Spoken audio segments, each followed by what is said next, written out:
Hello friends, मैं आपका एक बार फिर से स्वागत करता हूं हमारे YouTube channel Prince education Jaipur में। और दोस्तों, हम देख रहे थे संघ सरकार, और संघ सरकार में हमने देखा था कार्यपालिका, और कार्यपालिका में भी हमने देखे थे राष्ट्रपति के बारे में। तो दोस्तों, आज राष्ट्रपति के बारे में हमने 2-3 अनुच्छेद देख लिए थे। उनमें हमने राष्ट्रपति का चुनाव करवा लिया था, और राष्ट्रपति के चुनाव के लिए क्या प्रक्रिया होती है वो सारे देख लिए। राष्ट्रपति के लिए क्या योग्यता होती है, ये सब चीज़ें हमने देख ली थी। आज हम देखेंगे कि राष्ट्रपति को शपथ किस तरह से दिलाई जाती है। तो दोस्तों, राष्ट्रपति को अनुच्छेद 60 के तहत शपथ दिलाई जाती है। अनुच्छेद 60 के तहत।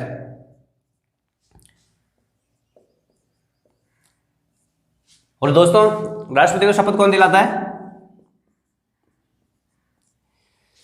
तो दोस्तों, राष्ट्रपति शपथ लेता है। शपथ कौन लेगा? अपना राष्ट्रपति। जो भी राष्ट्रपति के लिए व्यक्ति निर्वाचित हुआ है वो क्या लेगा? शपथ लेगा। शपथ कौन दिलाएगा? दोस्तों, शपथ दिलाएगा मुख्य न्यायाधीश,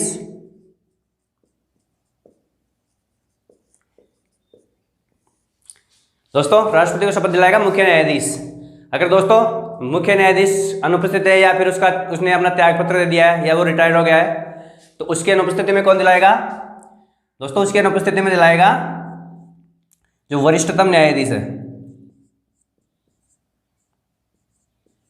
तो उच्चतम न्यायालय का वरिष्ठतम न्यायाधीश है, वो राष्ट्रपति को शपथ दिलाएगा।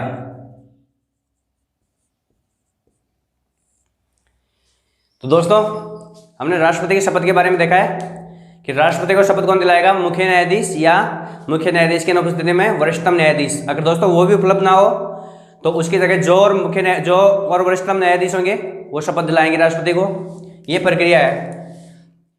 तो दोस्तों, राष्ट्रपति शपथ किसकी लेता है? राष्ट्रपति दोस्तों जो सांसद या विधायक होते हैं उस तरह से शपथ नहीं लेता है। वो अपने पद की गोपनीयता की शपथ नहीं लेता है। तो वो किसकी शपथ लेता है? वो शपथ लेता है कि मैं ईश्वर को साक्षी मानकर शपथ लेता हूँ कि मैं संविधान के अपनी कार्यपालिका के कार्यों का कार्यपालन करूँगा, या अपने कर्तव्यों का निर्वहन करूँगा, और मैं अपनी पूरी ईमानदारी और पूरे मन से क्या करूँगा? संविधान का संरक्षण व संवर्धन करूँगा। इस चीज़ की राष्ट्रपति शपथ लेता है। तो दोस्तों, ये चीज़ें थी अनुच्छेद 60 में। अब हम देखते हैं दोस्तों कि राष्ट्रपति ने शपथ तो ले ली, लेकिन राष्ट्रपति के वेतन भत्तों के बारे में ये कौन सा अनुच्छेद बताता है हमें? दोस्तों, अनुच्छेद 59, अनुच्छेद 59 बताता है हमें राष्ट्रपति के वेतन और भत्तों के बारे में।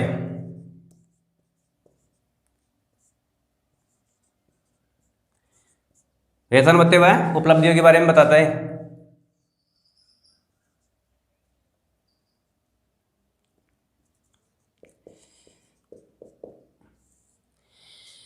तो अनुच्छेद 59 में बताता है राष्ट्रपति के वेतन भत्ते और उपलब्धियों के बारे में।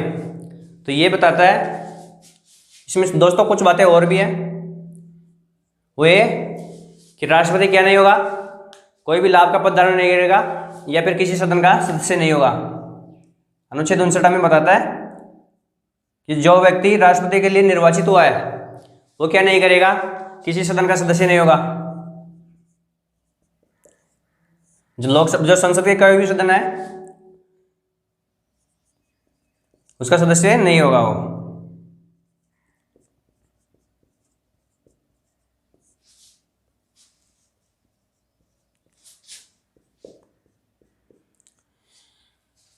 और इसके अलावा वो किसी राजनीतिक दल का सदस्य नहीं होना चाहिए। क्या नहीं होना चाहिए? राजनीतिक दल का सदस्य। उसको अगर है तो उसको अपना त्यागपत्र देना पड़ेगा उससे।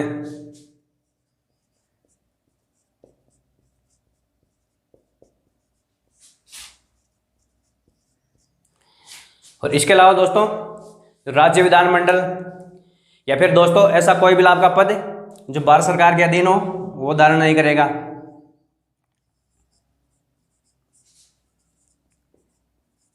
अन्य कोई लाभ का पद।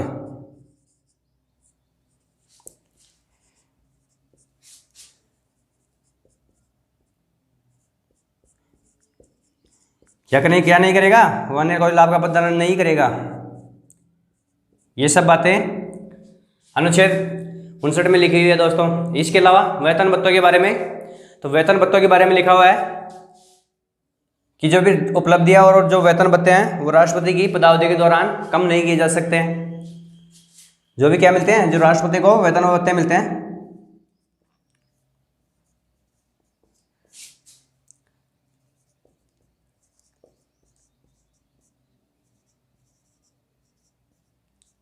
वेतन भत्ते व तथा उपलब्धियां।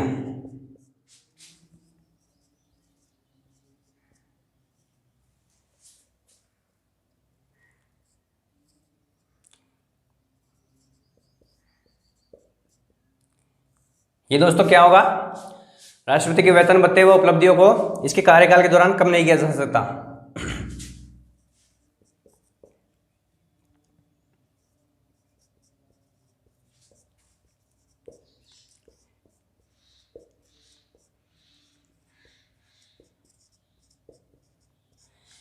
कार्यकाल के दौरान कम नहीं किया जा सकता।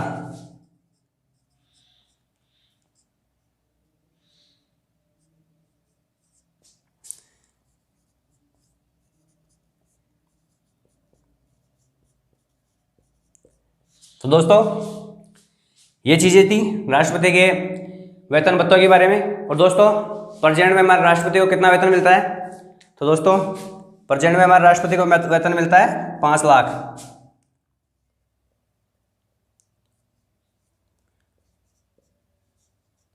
5 लाख रुपए हमारे राष्ट्रपति को वेतन मिलता है। और इसके अलावा अन्य भत्ते भी मिलते हैं। और दोस्तों इसके अलावा जो राष्ट्रपति निवास, दोस्तों मैं राष्ट्रपति निवास के बारे में आपको कुछ बताना चाहता हूं कि जो राष्ट्रपति निवास है उसके लिए भी क्या होगा, जो राष्ट्रपति पद के लिए जो व्यक्ति निर्वाचित हुआ है वो क्या करेगा, राष्ट्रपति के जो निवास है उसमें बिना किराए दिए रहेगा, वो उसके लिए कोई किराया नहीं देगा। वो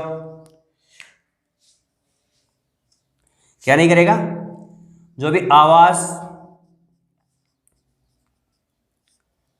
इनके लिए क्या नहीं करेगा, वो आवास के लिए किराया नहीं देगा।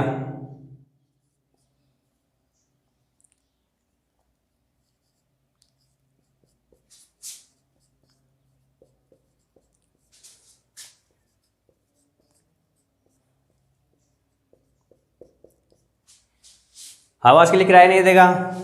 जो भी सरकारी वाहन है उनका वो इस्तेमाल कर सकता है।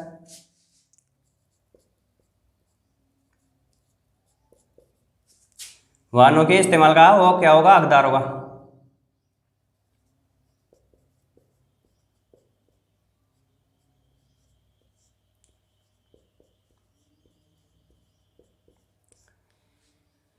ये होगा राष्ट्रपति। तो दोस्तों मैं आपको बताना चाहता हूँ जो राष्ट्रपति भवन है वो रायसीना हिल्स पे बना हुआ है, जो कि नई दिल्ली में स्थित है। तो दोस्तों ये 1950 से पहले क्या था, ये 1950 से पहले वायसराय का ऑफिस था या वायसराय भवन के नाम से जाना जाता था। और दोस्तों इसके जो वास्तुकार थे वो थे ब्रिटिश वास्तुकार एडविन लुटियंस, जिनके डिजाइन पर 1911 में राष्ट्रपति भवन की नींव रखी गई थी। कौन थे वास्तुकार, एडविन लुटियंस। और ये कहाँ पे है, नई दिल्ली में जो राष्ट्रपति आवास है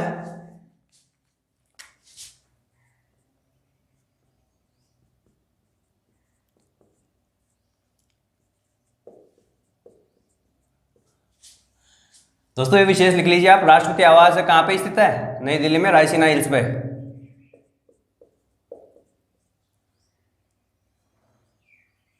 नई दिल्ली में रायसीना हिल्स पे।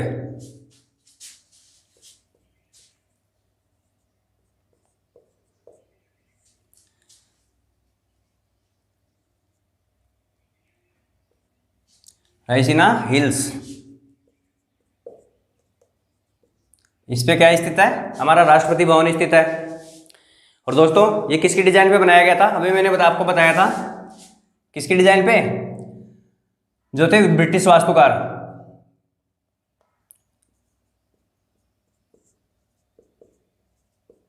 ब्रिटिश वास्तुकार थे उस समय के,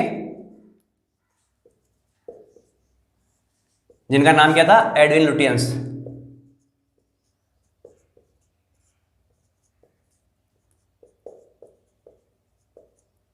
तो दोस्तों ये वास्तुकार थे एडविन लुटियंस, जिनके डिजाइन पे क्या किया गया था, इसका निर्माण किया गया था। और ये कब किया गया दोस्तों?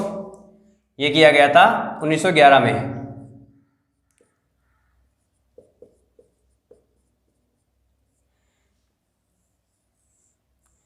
दोस्तों ये 1911 में किया गया था, इसका निर्माण किया गया था राष्ट्रपति भवन का। और दोस्तों इसके अलावा जो हिमाचल प्रदेश की राजधानी शिमला है, वहाँ पे क्या है, राष्ट्रपति का ग्रीष्मकालीन आवास है, जिसे क्या बोलते हैं हम? तो दोस्तों वो कहाँ पे है? दरबरा के निकट है, जो हिमाचल की राजधानी है।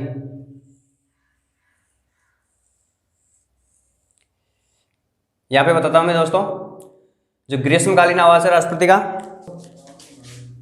जो राष्ट्रपति का ग्रीष्मकालीन आवास है, ग्रीष्मकालीन, दोस्तों ये कहाँ पे है? दोस्तों ये है हिमाचल की राजधानी है दोस्तों, शिमला। हिमाचल की राजधानी क्या है? शिमला। तो शिमला में, शिमला के जो निकट है एक दरबरा नाम का स्थान है, दरबरा। दोस्तों दरबरा है, इसी में क्या है, राष्ट्रपति का ग्रीष्मकालीन आवास है, जिसे हम जानते हैं द रिट्रीट के नाम से। किसके नाम से जानते हैं? The retreat, the retreat. ये राष्ट्रपति का ग्रीष्मकालीन आवास है दोस्तों। इसके अलावा दोस्तों, जब हमारे राष्ट्रपति दक्षिण प्रवास के लिए जाते हैं, जो हमारा दक्षिण का पठार है या फिर दक्षिण के जो राज्य हैं उसकी तरफ जाते हैं, कब? दिसंबर और जनवरी के टाइम में, जब दक्षिण प्रवास की तरफ होते हैं, तो वहाँ पे भी एक आवास बना हुआ है जिसमें वो ठहरते हैं। उसका नाम क्या है दोस्तों? उसका नाम है, ये है जो तेलंगाना है, तेलंगाना स्टेट है, उसकी राजधानी है दोस्तों क्या? हैदराबाद। तेलंगाना की राजधानी क्या है? हैदराबाद।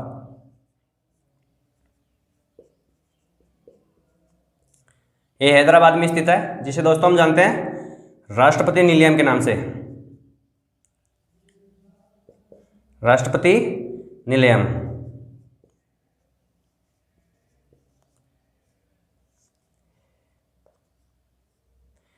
राष्ट्रपति निलयम के नाम से जानते हैं दोस्तों। और इसे आमतौर पे द रेजिडेंसी हाउस भी कहा जाता है। क्या कहा जाता है? The residency house.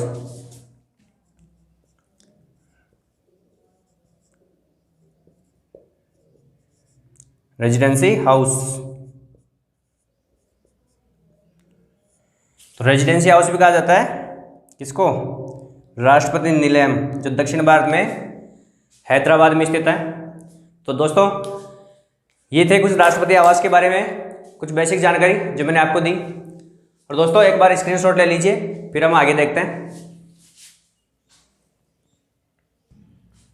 हाँ तो दोस्तों आपने स्क्रीनशॉट ले लिया है। अब हम देखते हैं राष्ट्रपति का कार्यकाल। दोस्तों कार्यकाल के बारे में हम देखते हैं, राष्ट्रपति का कार्यकाल किसमें है? तो दोस्तों अनुच्छेद 56, अनुच्छेद 56 है दोस्तों। इसमें क्या है? राष्ट्रपति का कार्यकाल के बारे में बताया गया है। जो राष्ट्रपति का कार्यकाल है,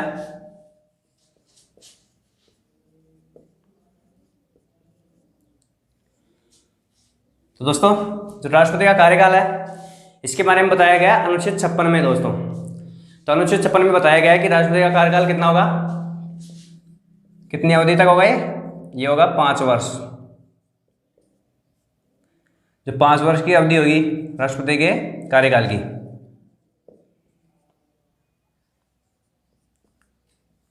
तो दोस्तों मुझे ये बताइए आप, क्या राष्ट्रपति 5 वर्ष से ज़्यादा भी राष्ट्रपति बना रह सकता है या फिर नहीं? तो हाँ दोस्तों, राष्ट्रपति 5 वर्ष से ज़्यादा भी राष्ट्रपति का पद धारण कर सकता है, लेकिन उसके लिए एक ही शर्त है दोस्तों। वो शर्त क्या है दोस्तों? वो शर्त ये है कि जो राष्ट्रपति का उत्तराधिकारी होता है,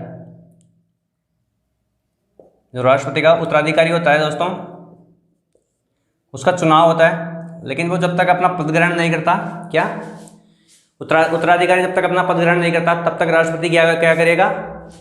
राष्ट्रपति अपने पद पर बना रहेगा। जो पूर्व राष्ट्रपति है वो अपने पद पर बना रहेगा। कब तक है?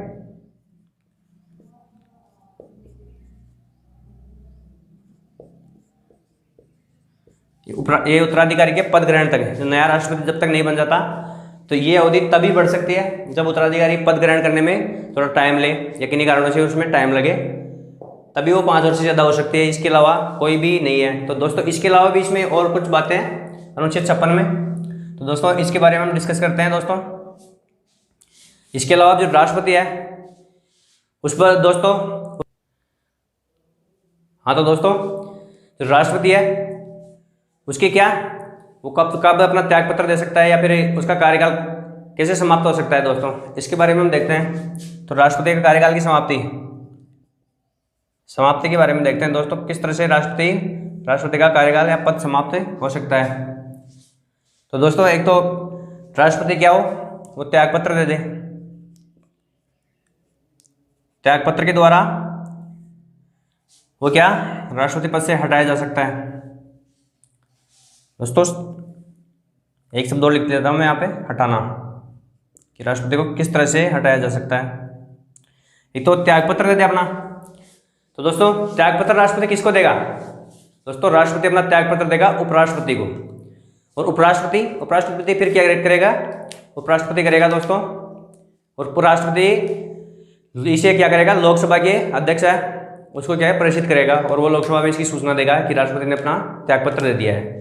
ये कार्य करेगा दोस्तों, किसको देगा ये, उपराष्ट्रपति को।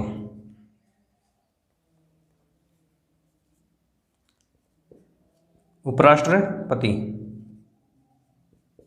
इसको अपना त्यागपत्र देगा, तो दोस्तों ये देगा लोकसभा अध्यक्ष को, इसकी सूचना देगा लोकसभा अध्यक्ष को।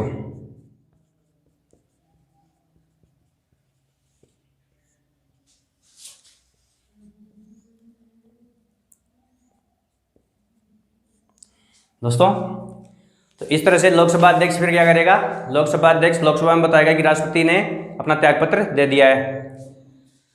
अब हम देखते हैं दोस्तों इसके अलावा भी और क्या प्रक्रिया है जिससे राष्ट्रपति का पद है, राष्ट्रपति अपना पद छोड़ सकता है। तो इसके अलावा दोस्तों उसकी मृत्यु हो जाने पर, अगर राष्ट्रपति क्या हो जाए, मृत्यु हो जाए दोस्तों, तो क्या करेगा राष्ट्रपति, उसकी जगह कार्य कौन करेगा, उसकी जगह दोस्तों उपराष्ट्रपति ही कार्य करेगा। जो उपराष्ट्रपति है दोस्तों ये राष्ट्रपति की जगह कार्य करेगा। अगर राष्ट्रपति की मृत्यु हो जाती है तो वो कार्यवाहक रूप पर राष्ट्रपति के रूप में कार्य करेगा, और वो उपराष्ट्रपति के रूप में भी कार्य करेगा, दोनों पद वो एक साथ संभालेगा दोस्तों। इसके अलावा दोस्तों महाभियोग, दोस्तों जो महाभियोग की प्रक्रिया है वो किस में दी गई है दोस्तों, वो दी गई है अनुच्छेद 61 में, लेकिन जो राष्ट्रपति को हटाया जाएगा महाभियोग के द्वारा, ये कहा गया है अनुच्छेद 56 में। महाभियोग के द्वारा हटाया जाएगा, ये अनुच्छेद 56 में लिखा हुआ है दोस्तों। तो ये कुछ कारण थे, इन कारणों की वजह से राष्ट्रपति को अपना पद त्यागना पड़ सकता है, पद छोड़ना पड़ सकता है। तो ये चीज़ें हमने देख ली दोस्तों, और अब हम देखते हैं आगे। एक बार स्क्रीनशॉट ले लीजिए दोस्तों आप इसका।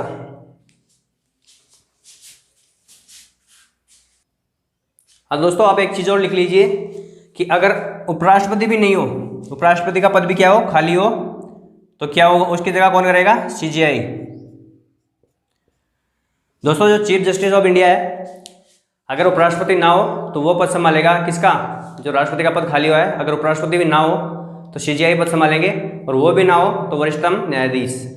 तो दोस्तों ये चीज़ लिख लीजिए और अब स्क्रीनशॉट ले लीजिए आप। हाँ तो दोस्तों अब हम देखते हैं आगे। तो दोस्तों क्या राष्ट्रपति दोबारा भी चुना जा सकता है, कोई भी व्यक्ति जो राष्ट्रपति के लिए चुना गया है वो क्या दोबारा भी राष्ट्रपति बन सकता है दोस्तों। तो दोस्तों हाँ बिल्कुल बन सकता है। ये प्रक्रिया लिखी गई है अनुच्छेद 57 में। किस में लिखी गई है दोस्तों, जो अनुच्छेद 57 है इसमें क्या लिखा गया है, इसमें लिखा गया है दोस्तों कि राष्ट्रपति पुनर्निर्वाचन का हकदार होगा।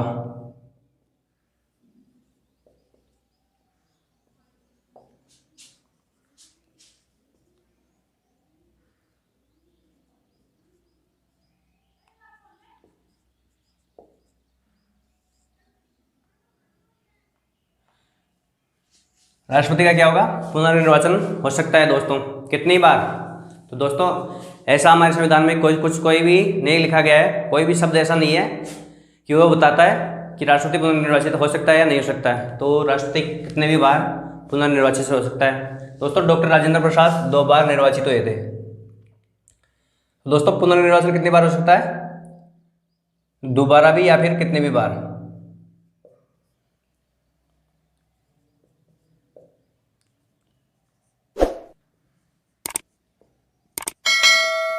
कितने भी बार आप राष्ट्रपति का चुनाव लड़ सकते हो, पुनर्निर्वाचित हो सकते हो। और दोस्तों इसी संदर्भ में जो डॉक्टर राजेंद्र प्रसाद है,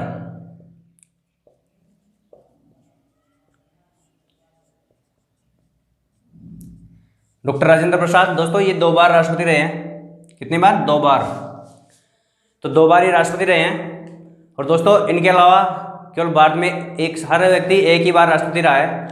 तो ऐसी कुछ प्रक्रिया है। उसके बाद में कोई भी दोबारा से राष्ट्रपति नहीं बना, एक ही बार बना सब। तो डॉक्टर राजेंद्र प्रसाद एकमात्र व्यक्ति थे जो 2 बार भारत के राष्ट्रपति रहे। और दोस्तों ये आगे बन सकते थे। तो दोस्तों ये है अनुच्छेद 57 में केवल इतना सा लिखा हुआ है। इसके अलावा दोस्तों अब देखते हैं हम अनुच्छेद 62। अनुच्छेद 62 दोस्तों हमें बताता है कि राष्ट्रपति का चुनाव क्या हो, समय पर हो जाना चाहिए, इसमें विलंब ना होना चाहिए। जो राष्ट्रपति चुनाव है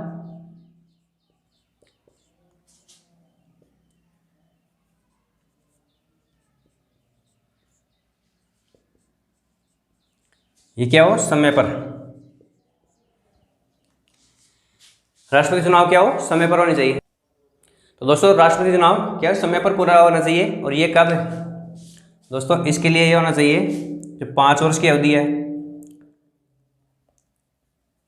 जो राष्ट्रपति का चुनाव है वो 5 वर्ष की अवधि के पहले ही हो जाना चाहिए।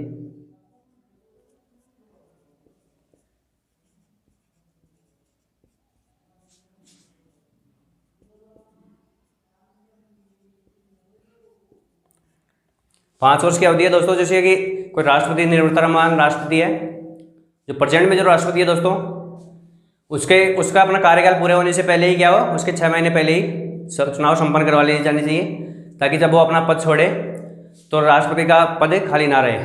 इसीलिए क्या हो कि 5 वर्ष की अवधि से पहले ही राष्ट्रपति का चुनाव कराया जाना अति आवश्यक है, ऐसा संविधान में कहा गया है दोस्तों अनुच्छेद 62 के तहत।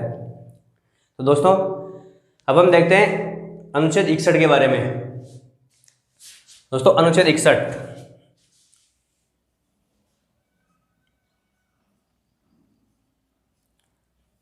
दोस्तों ये बहुत ही महत्वपूर्ण अनुच्छेद है। तो दोस्तों आप देखते हो क्या, महाभियोग, जिसका हमने अनुच्छेद 56 में जिक्र किया था। हाँ तो दोस्तों अनुच्छेद 61 में बताता है महाभियोग के बारे में। महाभियोग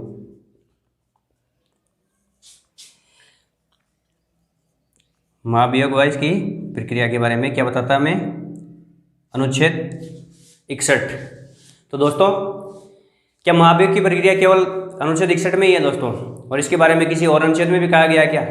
तो दोस्तों सही है, इसके बारे में हमने पहले भी चर्चा की है। तो ये अनुच्छेद 56 में 56 है व 61 दोनों में है दोस्तों ये। अब मैं आपको बताता हूँ कि अनुच्छेद 56 में क्या है और 61 में क्या है दोस्तों। तो अनुच्छेद 56 में बताया गया है दोस्तों कि राष्ट्रपति को महाभियोग द्वारा हटाया जा सकता है, कि राष्ट्रपति को जो महाभियोग द्वारा हटाया जाएगा,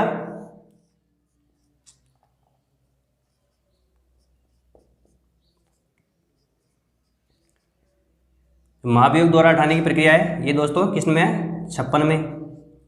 हटाना, जो महाभियोग द्वारा हटाया जाएगा ये कहा गया है अनुच्छेद 56 में। और इसकी जो प्रक्रिया है दोस्तों, प्रक्रिया ये किस में है, ये अनुच्छेद 61 में।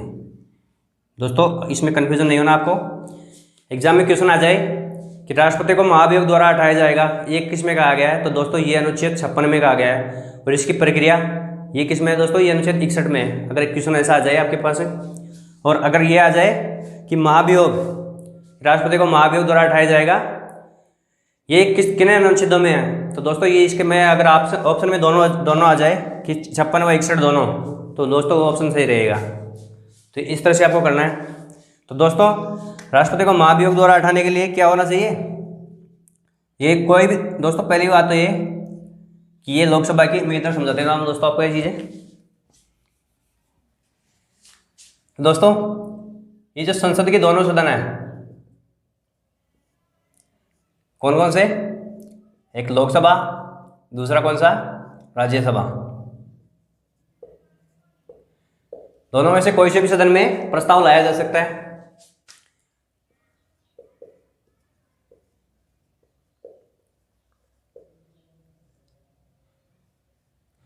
कोई से भी सदन में प्रस्ताव लाया जा सकता है दोस्तों। इसके लिए क्या होना चाहिए दोस्तों? इसके लिए 1/4 सदस्यों का समर्थन होना जरूरी है अगर ये प्रस्ताव लाया जाता है। किसी भी सदन में अगर ये प्रस्ताव लाया जाता है तो दोस्तों इसके लिए क्या होना चाहिए? तो 1/4 सदस्य हैं, 1/4 सदस्यों का क्या होना चाहिए? समर्थन।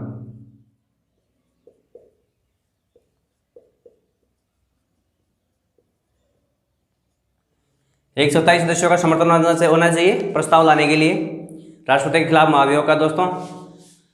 और दोस्तों राष्ट्रपति के, अब एक चीज हम देखते हैं कि राष्ट्रपति पर महाभियोग का प्रस्ताव तो लाया जा रहा है, लेकिन ये किस आधार पर लाया जा सकता है दोस्तों? तो दोस्तों इसका केवल एक ही आधार संविधान में वर्णित है। तो दोस्तों वो एक आधार है संविधान का उल्लंघन करने पर या संविधान का अतिक्रमण करने पर राष्ट्रपति के खिलाफ महाभियोग लाया जा सकता है। किस पर दोस्तों? तो तीसरा पॉइंट हमारा ये दोस्तों है कि संविधान का अतिक्रमण करने पर, संविधान का अतिक्रमण या उल्लंघन करने पर।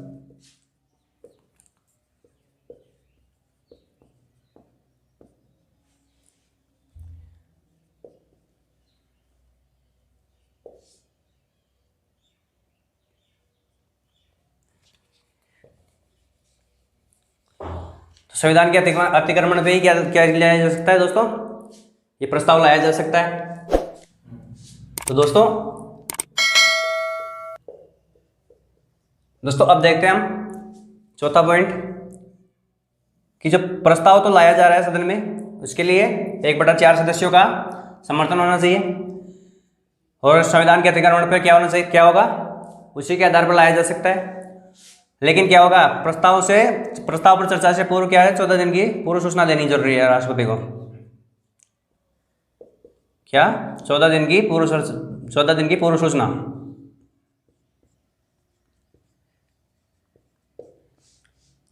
ये किसके लिए? प्रस्ताव पर चर्चा से पहले, प्रस्ताव पर चर्चा से पहले।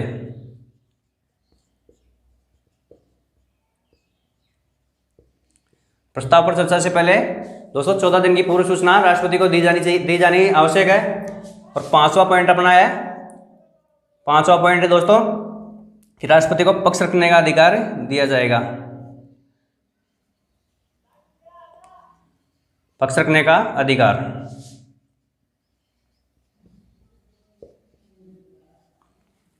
तो दोस्तों राष्ट्रपति को जब प्रस्ताव पे चर्चा से पहले क्या करना चाहिए? क्या होगा? 14 दिन पूर्व की सूचना दी जाएगी प्रस्ताव पर चर्चा से पहले, और उसको फिर अपना पक्ष रखने का अधिकार भी दिया जाएगा। तो दोस्तों वो अपना पक्ष क्या तो खुद उपस्थित होकर रख सकता है या फिर किसी वकील के माध्यम से अपना पक्ष रख सकता है दोस्तों। इसके लिए दोस्तों आप देखते हो कि महान्यायवादी विधि का अच्छा जानकार होता है, इसीलिए उसको महान्यायवादी बनाया जाता है। लेकिन दोस्तों वो राष्ट्रपति का पक्ष सदन में नहीं रख सकता है दोस्तों। और अब हम देखते हैं, हाँ तो दोस्तों राष्ट्रपति अपना पक्ष रख सकता है। तो दोस्तों जो प्रस्ताव के बाद 14 दिन के जो चर्चा होगी, उस चर्चा के बाद में दोस्तों अगर प्रस्ताव को पास करना है तो उसके लिए क्या चाहिए दोस्तों? जो प्रस्ताव पास करना है उसके लिए क्या चाहिए? उस सदन के जो 2/3 सदस्य हैं,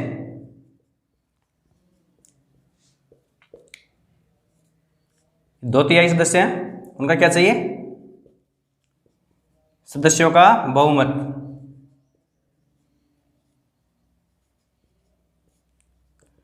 सदस्यों के बहुमत से क्या हो? प्रस्ताव पारित होना चाहिए।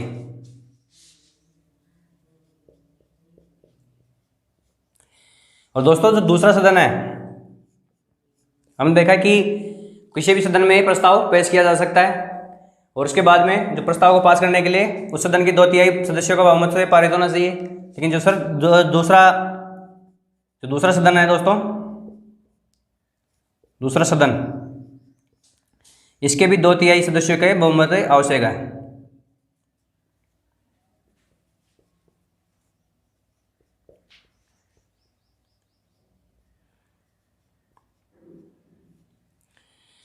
और दोस्तों ये तो हो गई राष्ट्रपति के 2/3 सदस्यों की बात। अब दोस्तों ये सब प्रस्ताव जब पास हो गया दोनों सदनों में 2/3 बहुमत से, तो इसके बाद में दोस्तों राष्ट्रपति का पद रिक्त हो जाएगा, वो अपने पद से हट जाएगा महाभियोग के द्वारा। तो दोस्तों भारत में ऐसा हुआ है कि आज तक किसी राष्ट्रपति को महाभियोग लगाना तो दूर की बात है दोस्तों, प्रस्ताव भी नहीं लाया गया किसी राष्ट्रपति के खिलाफ। और दोस्तों भारतीय संविधान में जो महाभियोग की प्रक्रिया है या महाभियोग शब्द केवल एक राष्ट्रपति को हटाने के लिए ही प्रयोग किया गया है, किसी अन्य को हटाने के लिए प्रयोग नहीं किया गया। हालांकि प्रक्रिया वैसी ही होती है दोस्तों, लेकिन केवल राष्ट्रपति के लिए महाभियोग शब्द का प्रयोग किया गया है दोस्तों।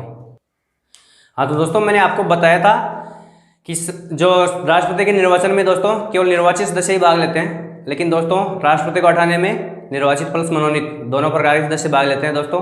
ऐसा क्वेश्चन एग्जाम में आया हुआ है। और दोस्तों अगर दोबारा आ जाए तो आपको लिखना है कि मनोनीत व निर्वाचित दोनों प्रकार के सदस्य क्या कर सकते हैं, राष्ट्रपति के चुनाव में भाग ले सकते हैं। क्या मनोनीत व निर्वाचित।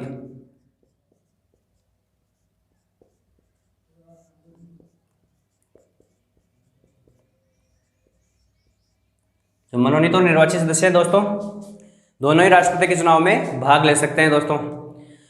और दोस्तों जो महाभियोग ये कैसी प्रक्रिया है दोस्तों, ये प्रक्रिया है दोस्तों अर्धन्यायिक। इसके बारे में बताता हूँ दोस्तों, एक बार स्क्रीनशॉट ले लीजिए आप इसका, फिर हम इसके बारे में चर्चा करते हैं दोस्तों। हाँ तो दोस्तों आपने स्क्रीनशॉट ले लिया।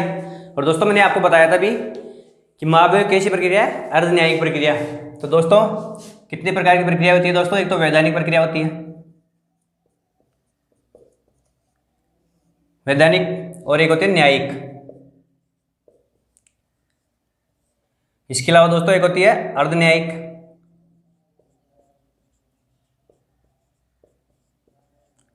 और एक दोस्तों कौन सी होती है, एक होती है अर्धवैधानिक।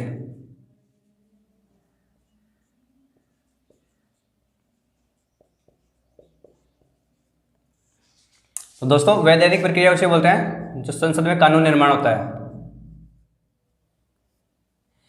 संसद के द्वारा अपनाई जाती है दोस्तों वैधानिक प्रक्रिया, जिसमें कानूनों का निर्माण किया जाता है। तो दोस्तों ये प्रक्रिया कौन सी है, संसद के द्वारा अपनाई जाने वाली। और न्यायिक प्रक्रिया दोस्तों ये न्यायपालिका द्वारा अपनाई जाती है।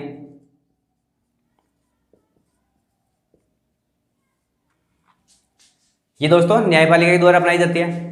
और दोस्तों अब मैं बताता हूँ आपको अर्धन्यायिक और अर्धवैधानिक। दोस्तों अर्धन्यायिक प्रक्रिया वो है जिसमें संसद क्या करे, ये न्यायपालिका का कार्य करने लग जाए, ये न्याय निर्णय का कार्य करने लग जाए। तो दोस्तों और इसके अलावा जो वैधानिक प्रक्रिया जो अपनी न्यायपालिका है दोस्तों, न्यायपालिका क्या करे, ये कानून निर्माण का कार्य करने लग जाए साथ साथ न्याय के अलावा। तो दोस्तों ये अर्धन्यायिक प्रक्रिया हो जाएगी। तो दोस्तों अर्धन्यायिक प्रक्रिया ये महाभियोग की प्रक्रिया है दोस्तों। महाभियोग दोस्तों ये किस प्रकार की प्रक्रिया है, ये अर्धन्यायिक प्रक्रिया है। और ये कैसे है दोस्तों, क्योंकि आप भी जानते हो तो विधायिका का कार्य क्या है दोस्तों, केवल कानूनों का निर्माण करना। तो कानूनों का निर्माण विधायिका करती है, लेकिन वो न्याय का कार्य नहीं कर सकती। लेकिन दोस्तों इसमें क्या होता है, महाभियोग में राष्ट्रपति के खिलाफ जब महाभियोग लाया जाता है तो उसमें क्या करती है न्यायपालिका, एक प्रस्ताव पास करके राष्ट्रपति को अपने पद से हटा देती है। तो दोस्तों एक प्रकार से न्याय का कार्य भी कर रही है, मतलब राष्ट्रपति को संविधान का अतिक्रमण करने से भी रोक रही है। तो इस तरह से न्याय निर्णय का कार्य भी कौन कर रही है, हमारी संसद। तो ये किस प्रकार की प्रक्रिया हो जाएगी दोस्तों, अर्धन्यायिक प्रक्रिया हो जाएगी। तो अर्धवैधानिक प्रक्रिया है दोस्तों, ये न्यायपालिका द्वारा अपनाई जाती है कि अगर वो किसी को न्याय देने के साथ साथ क्या करे, उसके खिलाफ कानून भी बना दे या किसी चीज़ के समर्थन में कानून बनाए, तब क्या होगा, वो होगी अर्धवैधानिक प्रक्रिया। तो ये दोस्तों ये शब्द मैंने आपको समझाया दोस्तों, ये आप देख लीजिए, ये आपको काम आएंगे एग्जाम में, इसमें से क्वेश्चन आ सकता है दोस्तों। तो उम्मीद है दोस्तों आपको क्लास बहुत अच्छी लगी होगी। और दोस्तों आप कमेंट जरूर कीजिएगा, कमेंट के दोस्तों हमें कमेंट से ही पता लगेगा कि आपको क्लास कैसी लग रही है। और दोस्तों अगर आपका कोई डाउट है, अगर क्लास से संबंधित कोई डाउट है दोस्तों, तो वो कमेंट के माध्यम से आप पूछ सकते हो दोस्तों, क्योंकि आप पूछोगे तो आपको पूरा उसका जवाब दिया जाएगा मेरी तरफ से।